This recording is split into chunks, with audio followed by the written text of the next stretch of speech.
एक समय की बात है। एक छोटे से गांव के पास घना जंगल था। उसी जंगल के किनारे एक गरीब धोबी अपने कुत्ते मोती और गधे धीरू के साथ रहता था। धोबी रोज सुबह गांव के लोगों के कपड़े धोने नदी पर जाता और शाम को वापस लौट आता। मोती उसकी रखवाली करता और धीरू कपड़ों का बोझ ढोता। मोती और धीरू बचपन से साथ थे, इसीलिए दोनों में गहरी दोस्ती थी।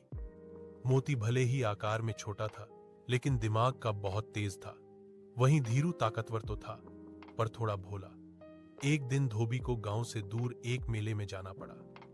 जाते समय उसने धीरू को पेड़ से बांध दिया और मोती से कहा, मोती, धीरू का ध्यान रखना, मैं शाम तक लौट आऊंगा।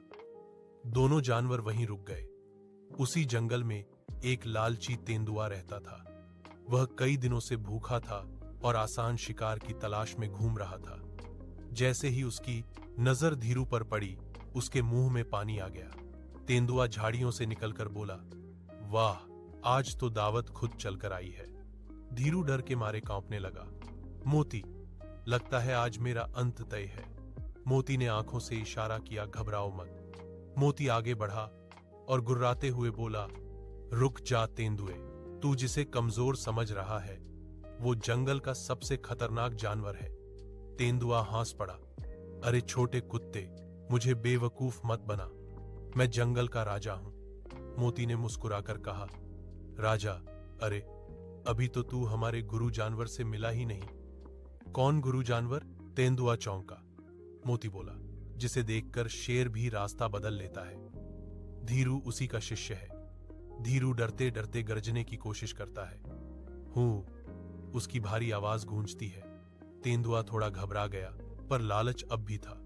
अगर सच है तो अपने गुरु को बुलाओ। मोती बोला, वो ध्यान में है, पर उनका एक नियम है, जो भी उन्हें बिना बुलाए देख ले वो जिंदा नहीं बचता।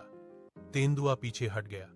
तो फिर मैं कैसे यकीन करूं? मोती ने जमीन पर एक बड़ा सा पत्थर लुढ़का दिया, जो धीरू के खुर से टकराकर तेज आवाज करता है। धमाक! मोती बोला, यह हमारे गुरु की छींक थी। जब छींक ऐसी है तो सोचो दहाड़ कैसी होगी। अब तेंदुए के चेहरे का रंग उड़ चुका था। उसी समय जंगल में हवा चली, पत्ते सरसराए। धीरू डर के मारे जोर से रेंग पड़ा। आवाज जंगल में गूंज गई। तेंदुआ पूरी तरह डर गया। नहीं, नहीं, मैं गलत जगह आ गया। इतना कहकर वह जान बचाकर भाग गया। कुछ देर बाद धोबी लौट आया। दोनों जानवर सुरक्षित थे। धोबी ने प्यार से मोती के सिर पर हाथ फेरा। धीरू बोला, आज अगर तू नहीं होता तो मैं बचता नहीं। मोती मुस्कुराया, ताकत हमेशा शरीर में नहीं होती दोस्त, असली ताकत दिमाग में होती है। सीख, जो बुद्धि से काम लेता है वह सबसे बड़ी मुसीबत से भी बच सकता है।